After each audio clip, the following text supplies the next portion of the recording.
Welcome to The Disappearing Mind, a unique podcast helping you find clarity and support along your dementia journey.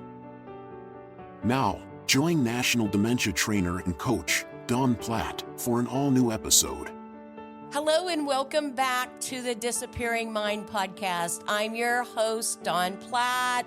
I am thrilled that you have joined us today on the podcast. Today, we're going to be talking about something that touches many families during the holidays, if not all, and that's gift giving, especially when it's in and around dementia. So for people living with dementia, finding the right gift can both be meaningful and challenging. I was inspired to do this episode after seeing the Amazon gift list for individuals with dementia. I thought, what an opportunity. It got me thinking, how do those lists really stack up against what professionals would recommend? And that's what we're going to talk about today on gift giving for someone with dementia. So the holidays are meant to be a joy, giving, and connection kind of time for all of us. But when your loved one has dementia, even something as simple as choosing a gift can feel complicated. I remember feeling that myself, so it's not unusual. Those top 10 gifts for dementia list, they're practical. Sure, but love isn't something that you can 2 days ship, right? Love is found in small, meaningful, and engaging type things like enjoying a favorite song that stirs a memory, a soft blanket that brings comfort, a photo that sparks recognition, or even just a few quiet moments spent together. As dementia progresses, gifts naturally shift from things to experiences, from doing for to simply being with. And that's okay because your loved one needs you the most, especially now. It's your presence, your patience, your calm. So if you're listening today and feeling unsure about what to give during the holidays to your loved one or friend with dementia, start there. Sometimes the very best gift isn't something that you buy at all. And that brings me to today's conversation, because I know so many families are asking the same question this season. What do you give someone you love who's living with dementia? Again, many of you may have seen this top 10 gifting ideas for people with dementia. This list is floating around online everywhere, and there are several suggestions. And some of those suggestions are wonderful, I will tell you that.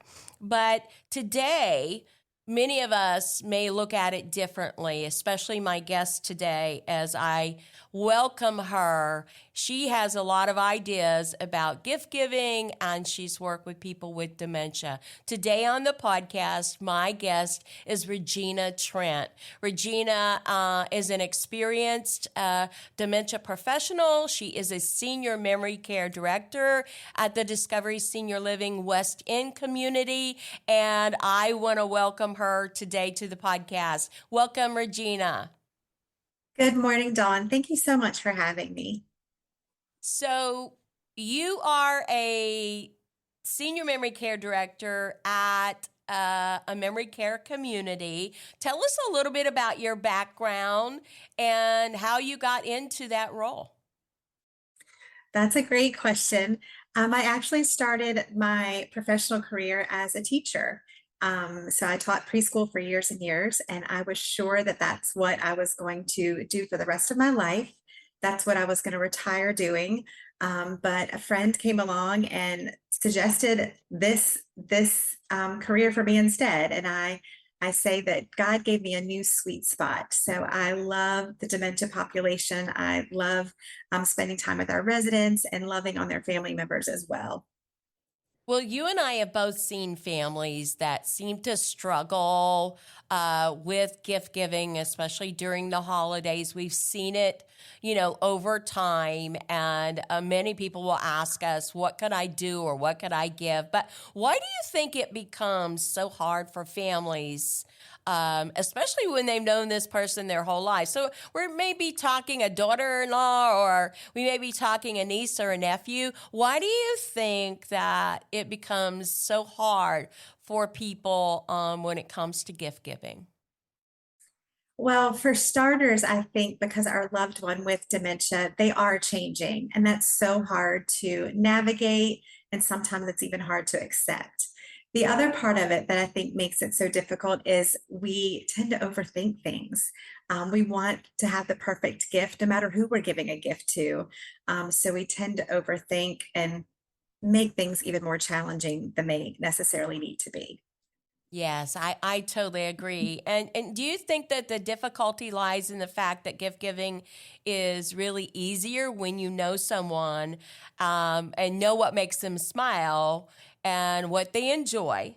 And then dementia comes into the picture. There's so many unknowns for families with dementia. What's coming next? Why is mom or dad acting that way? And do you think that that's really what causes this to come about for families? They still love them, but that roadmap has shifted for them. I totally agree. And that's another good point. I think because things change, they become scary, and it just becomes harder for us to navigate that. You know, there's this loss, I think, that happens. And I experienced this, right, with my own mother, which I talk about mom on the podcast a lot.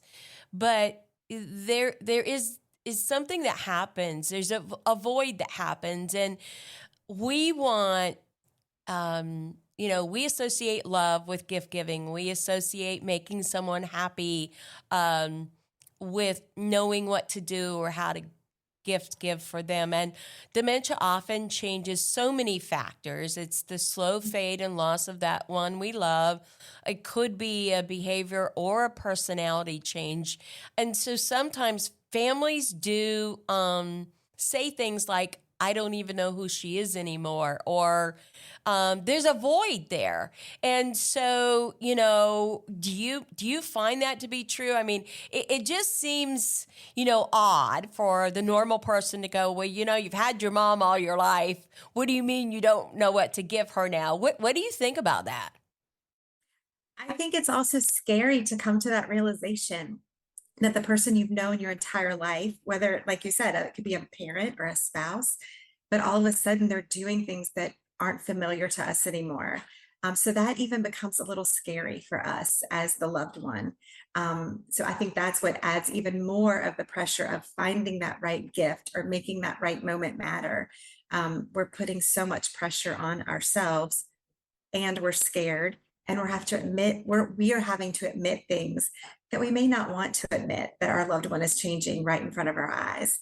So with that comes that admittance is a hard step too. I think that we're mourning the way things used to be. Mhm. And I think that we all react a little different, right, in that mourning, but we're mourning the way things used to be. And I'm still doing that today. And mom, let's see, this will be our second Christmas without mom, right? But I have been thinking about, pulling out some of her old recipes and reserving them, even though for a number of years,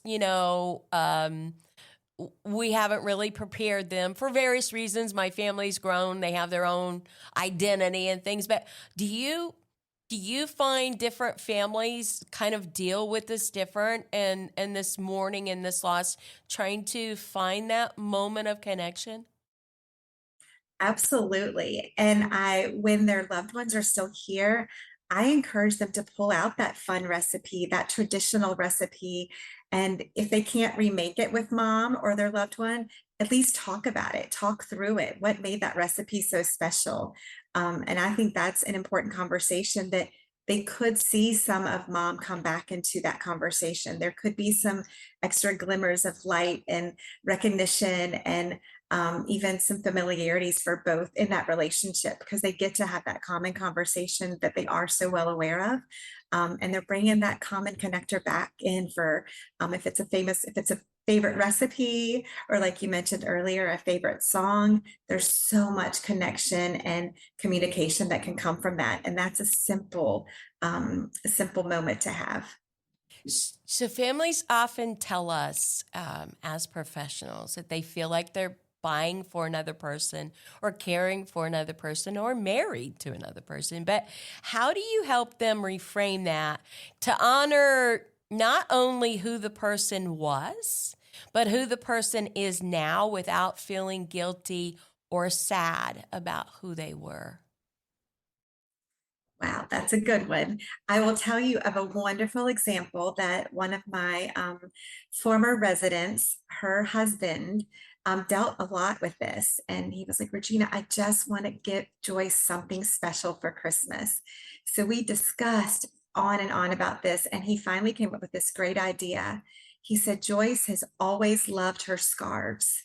And so he decided that for Christmas, he was going to rewrap, bring back one of her favorite scarves, wrap it in a simple box, and she opened that. So essentially he regifted a scarf, but it didn't matter. And Dawn, the joy that was on exchange between Jim and Joyce was beautiful because of that. And she didn't remember that it was an old scarf, but she loved it the second time around just as much as she did the first time. I love that, Regina. I love that idea. He I could probably love it. do that over and over again. I actually use that technique as well, but I love that. What makes him happy one time is going to probably make him happy 50 times. And there's nothing wrong with repeating those kinds of things. We're talking about memory loss here. So families listening out there, audience, Regina has made a tremendous point. You don't have to come up with 10 things to do. You can come up with one or two things to do and repeat and see that joy over and over. That's such a great story, Regina. I love that.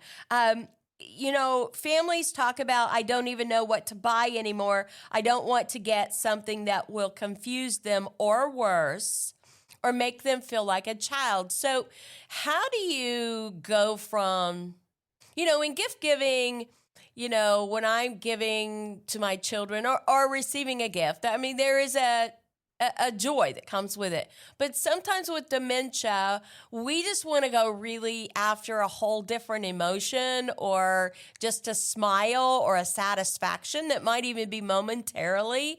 Can you just talk about that? I mean, we're in the moment. We're in the moment. How do we help families just be in the moment? I love that. So, one of my favorite gifts for loved ones to give to their loved one with dementia is a playlist. I mean, take one back to their teenage years, or to their favorite Christmases as a youngster, or what did you guys used to listen to when you were unwrapping gifts on Christmas morning? Make a playlist like that. That's simple and it costs next to nothing, and it's going to trigger some fond memories. It's going to be a beautiful time. I touched on this a little bit ago. This is another example. I touched on this a little bit ago about recipes, but I had a resident years ago. And again, I can say her name, it would be totally fine. But Rose was she didn't have lots of conversations, and almost rarely did she engage in activities with us or any kind of stimulation in our community. But one time I asked about favorite traditional Christmas recipes, and Rose's face lit up. She told me all about making fruitcake in a coffee can with her grandmother, and how they would sell them to make money. So I spoke to Rose's daughters, and I was able to get the recipe. And we had our chef in that community make Rose's famous fruitcake in a coffee can. And it was so fun. And like I said, she talked on and on. She was able to share so much. And I just saw so much brightness come from that conversation. And she got to relive that and she got to share that story with all of us. And that was one of her favorite Christmas traditions that she got to share with us. I love that story, Regina. As professionals and as a memory care director, your role is not only to support the resident, the person, the individual with dementia, but their families. And we realize and continue to realize that basically, what we're doing is trying to provide understanding because families just do not want to face how much has changed. This change is not only unpredictable for them, but they don't have any concept. I really think that's the hardest part of walking through the dementia journey. But your families are very different. Do you have to approach families, or do you see a variety of emotions and expressions in families? We all handle things differently. How do you navigate that in your memory care neighborhood? Our families are very tight with one another, which creates even more beautiful memories for all of us. Most of them are very similar needs and questions and passions, which is great for us too. They do get along very well. We talk about, we're very proud that we have like family within family in our community. And I think so recently, one of my favorite stories just happened last year, but I had a husband come to me and tell me that he wanted to take his wife to their church Christmas cantata. And did I know of any van rentals or something that can make that easier? And I really was like, oh no, we can make this easy with us. We don't need to spend money on a van rental or whatever. So we wanted to make this special for this gentleman and his wife, of course, but anybody else in his family that wanted to attend this Christmas cantata. And so we did. We did. It was special. We loaded up the van. We made sure that the whole family could sit inside the van, whoever wanted to go. It turned out to be our resident and her husband, and then their daughter. The other one couldn't join, but we made it a special event. We decorated the van inside. We made sure to play Christmas carols the whole way to their church. And then when we were at their church, we made sure to take advantage of the photo opportunities, the Christmas tree, the oohs and ahs of the shiny ornaments. Her singing along, her tapping along, all of that made for just a beautiful day, not just for our resident Joyce, but for her family, because they got to be a part of this. And the whole day was special. We still talk about it. That was sadly Joyce's last Christmas on earth, but her family was so grateful because they got to be a part of the Christmas and the magic of that last memory of them for Christmas this past year. And that is a memory they will always cherish. So thank you for making that happen for that family. Before we get into the suggestions for gift giving, Regina, let's talk about finding meaning in the small things. A lot of times, in my podcast, I tell families, let's just simplify things. Let's pick some of the traditions. Let's pick the things that are going to be easier for you and for the person living with dementia. But let's talk about the small things. Like you talked about a favorite song that stirs a memory. What about a soft blanket or a photo that sparks recognition? I think that sometimes, and you refer to this, we overthink things, right? But what are some of the small things that families and friends might want to consider as their gesture for the holiday season? How do we do this? I love that. So I often suggest to family members, you typically have a big lunch or a big dinner to celebrate Christmas. How about simplifying that and doing like a small brunch, or, instead of taking mom out to the big family dinner where there might be 25 or 30 people, instead bring bring just a couple, not to say that the whole family isn't important because we all are. But let's, like you said, Dawn, let's simplify. What if we just bring muffins and coffee and and some fruit and have a simple brunch with mom, on a smaller scale, less people, less overwhelming, less overstimulation. I'm a big proponent for tradition. I'm known for saying my line is tradition builds security, and I feel that very strongly. And I feel that definitely goes on for the continuum of life. But I think we could still stick with our traditions, but on a smaller scale. So that's one of my ideas is let's do muffins and coffee. Let's simplify. We're still having quality time together, but on a smaller scale. Yeah, that's good advice, Regina. And, they can make new traditions or take a piece of a tradition. We do that all the time in our memory care programming. We take something big and make it simplified. So that's really good advice. One of the things that we have to consider when we're talking about gift giving to someone who has dementia is obviously the stage they're in, right? So let's go ahead and get into that to kind of understand each stage and how it will be valuable in choosing an appropriate and meaningful gift. So let's go ahead and start with kind of the early stage. So, the early stage when a person still may be quite independent and capable. What are some gifts that maybe we could look at that could be both practical and personal? So this person is just having some forgetfulness. They may be experiencing some word finding difficulties. Any ideas on early stage type gifts that would be helpful for someone with dementia? Absolutely. I think that if you got like an artist, there's some safe watercolor sets that would be great. And they're smaller, so they're not so many choices or overwhelming for the artist, but they still give them that feeling of doing what they love, their hobby, even productivity as well, gives them a creative outlet. Another idea I love is this is a great time to buy your loved one some supportive shoes. Many of our higher functioning residents are still very they're walking, they're enjoying that movement. Well, let's support that. Let's get them some good, safe, supportive shoes. um, So a lot of times people jump the diagnosis, right? So once the diagnosis comes, they automatically think they have the full-blown disease, which is a fallacy, right? So how do we make sure that gifts don't feel too elementary? So let's talk about the individual, right? So if you have a diagnosis and you're in the early, let's say the early phases of it, we really have to look at the individual, not just the disease. So do you have any comments about that?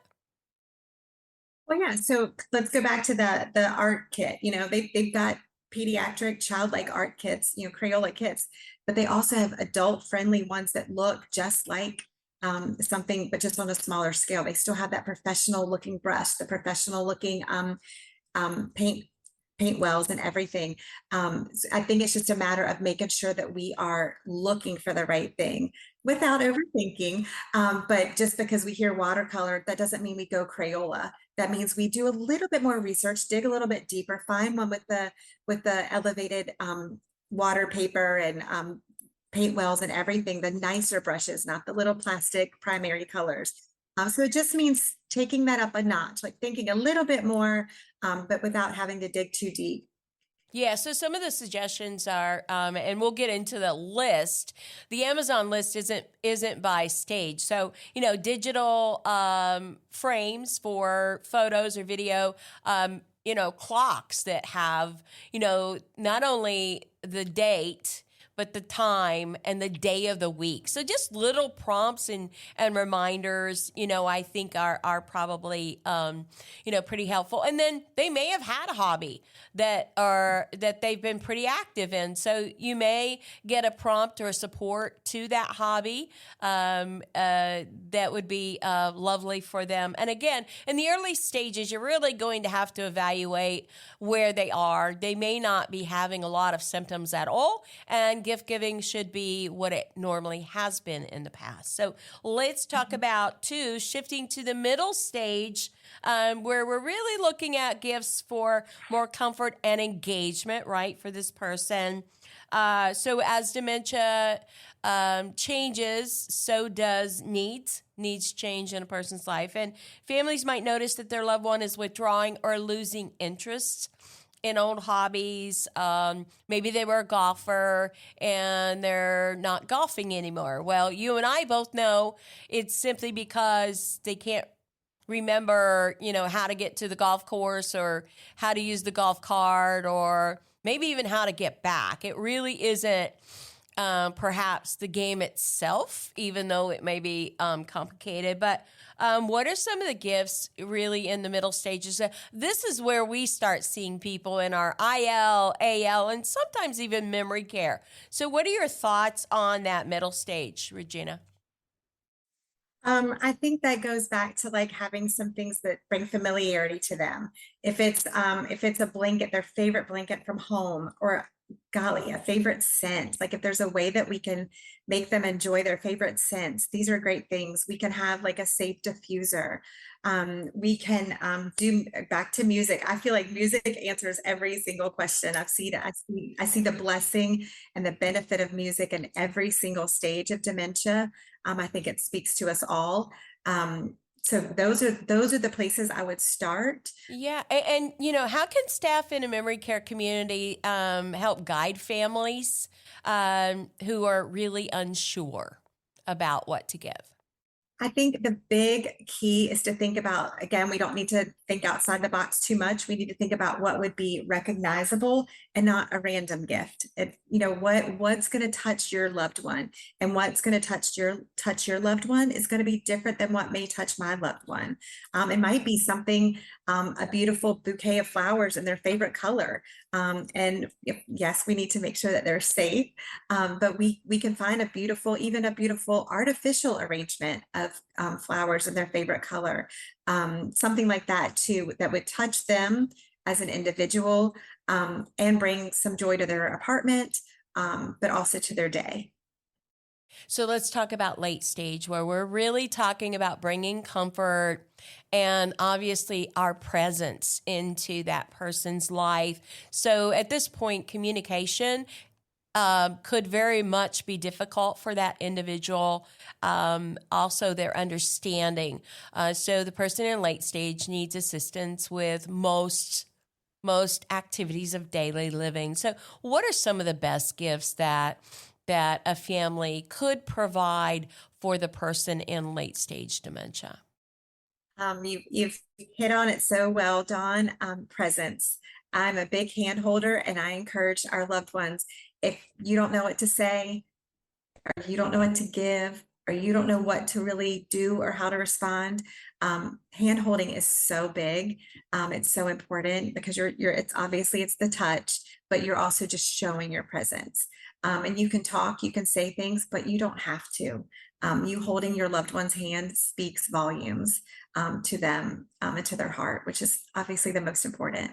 And then some other tactile things. We've said blankets on every piece, but blankets are so good. Think about how much we love blankets. They're soothing, they're warm, they can bring a little weight to our lap. They're great. Shawls, scarves, those things, again, often they're very soft. But they also bring warmth and comfort too. But it's a texture thing. I think texture is important on so many levels. So I highly suggest those as great little tactile gifts as well. Yes, absolutely. Anything sensory we would be looking at for this person. So let's go a little bit through the Amazon gift giving ideas. I know there are lots of lists out there.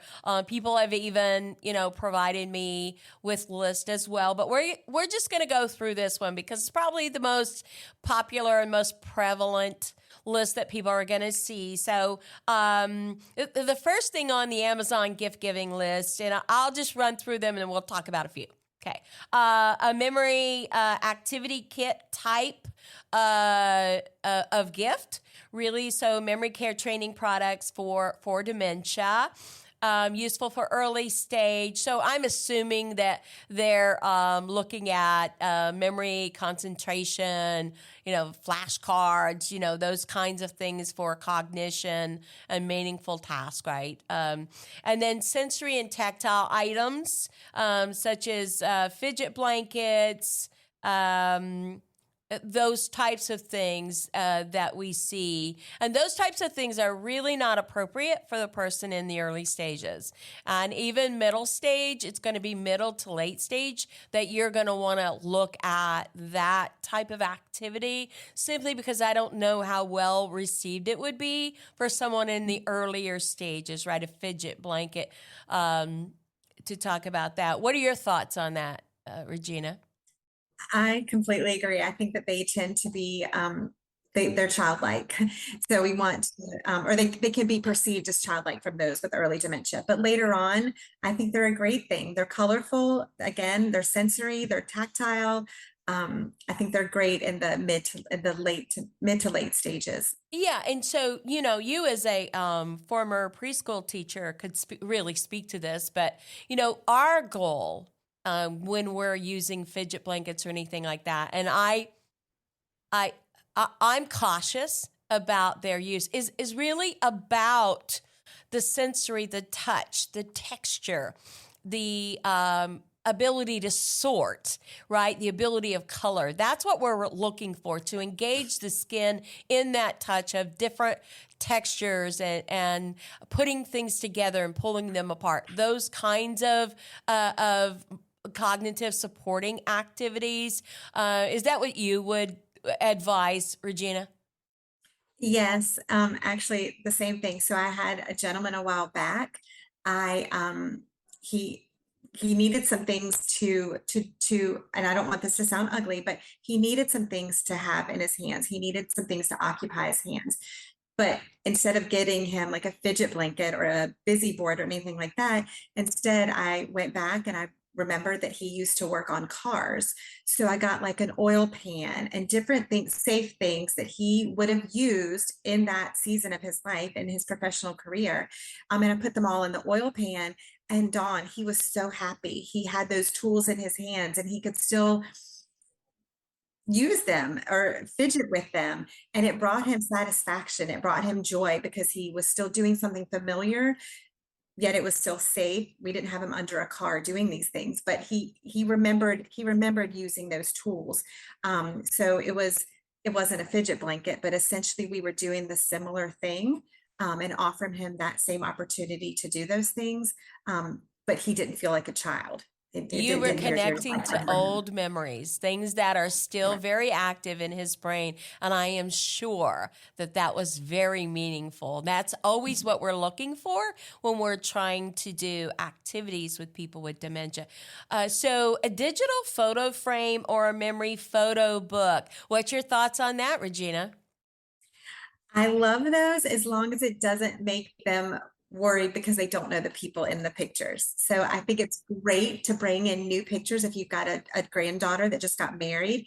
But as far as like pictures on rotation or pictures for the loved one, the resident with, or the one living with dementia, I think in a lot of scenarios, it's probably more important to have older pictures that they recognize and that they can connect with instead of bringing in a bunch of new pictures. That's solid advice. And I love the digital frames, but I do prefer an old photo book.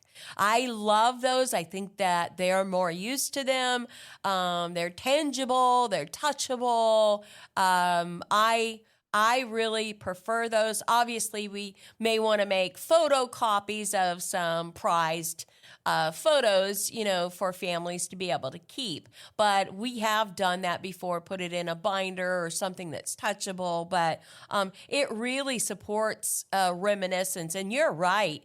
Going back in time, they're going to remember their childhood memories or high school or college days more than they're going to remember last month. Right, or last year, especially if they've advanced in their dementia. Okay, large display, day, date, time clocks. That is also, I think that's depends on the the one living with dementia. Sometimes that's scary and intimidating. Sometimes they need to know the details of what day it is and what time it is, and is it almost lunchtime, and that sort of thing. I think that's going to be dependent upon your loved one with dementia. Yes. Here's one I know that you're really going to give a shout out to, and that's music or reminiscence text. So you talked about a playlist. They suggest a small speaker or device for favorite songs. What do you think about that? Yes, yes, yes, and yes. One of my first experiences in dementia, when I told you my friend said, I want you to come check out this job. I know it's a job for you. This resident, nonverbal, I had barely heard her talk at all. One day we were singing Amazing Grace, and in walked her husband, and she literally said, "There goes my husband." And I had not heard her speak in weeks. So music is huge. It speaks so deeply to all of us, but especially in this population. I love it.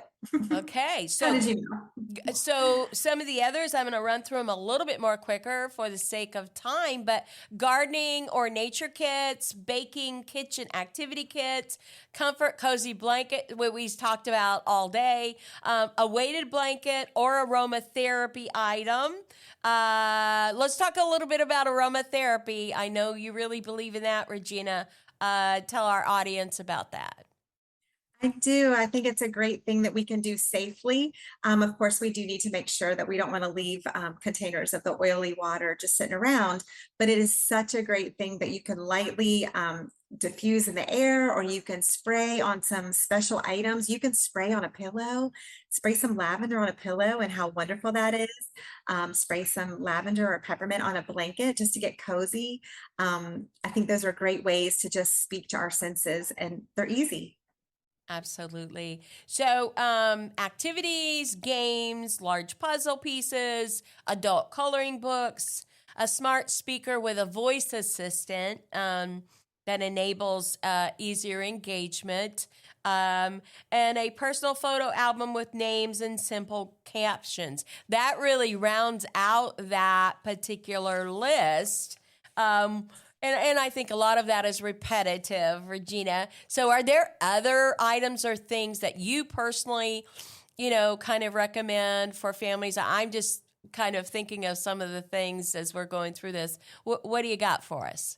On to the games and like activities like that, I think simple, non-childlike dominoes, like that takes our residents right back. And we've seen that work so well with some of our couples. They will just sit and play like a full-on game of dominoes or tic-tac-toe. Again, we need to make sure it's not a childlike tic-tac-toe board. But those are tried and true games that we grew up playing, and even as young adults, I think those are really good ones to bring back, and encourage our loved ones to interact with and play with. Not play with, but play. Absolutely. Yeah, yeah. Well, I have a few things I've been thinking about as you've been talking, but, I always love picture books. So, especially picture books around hobbies. So, you were talking about the gentleman who worked on cars. So, maybe Muscle Cars magazine or pictures of cars, or even, the coffee table books of a particular year in the nation, or even presidents, or all kinds of things that they really can connect to if they're a veteran. Anything in and around that, the wars or military equipment, all of those kinds of things really connect to that memory of who they are. So, oftentimes they'll have a hobby they can't do anymore, but they love to talk about it or reminisce about it. I know for my mom, I got a lot of her awards framed so that she could brag about it, so she could reminisce about those things. And it was always a joyful time, for her. So that whole reminiscence, kind of connection, kind of suggestion is just something I think is really, really important. So, Regina, as we wrap up this episode of the podcast, give us your thoughts. not only on the list, but, going back in all the years, are there some favorite gifts, or are there some gifts that just come to mind for you that you want to tell people about before we close today? Well, at the risk of sounding repetitive, I love the story about the scarf. So go back and think, what is it that your mom might have loved? Or when you gave it to her 20 years ago and you still have it, regift it. It might be a fun cookbook. And you might, by giving her that cookbook, you can flip through the pages and look through the recipes. You can talk about some of those things. So you're not just giving the book, you're actually giving you're giving yourself some ideas of a way to spend time with mom and go through that. So I love that. Don't overthink things. Take something that brought mom or your spouse or your loved one joy way back when, and try it again now and see if it works again. Chances are, I think you'll find that it will. And then music. Let's do that. Let's dance with mom in her apartment. Let's take a stroll with your husband and listen to some music that you loved when maybe from your wedding day, something like that. And then you touched on this, Dawn. I think about people that spend lots of time going on trips with their families.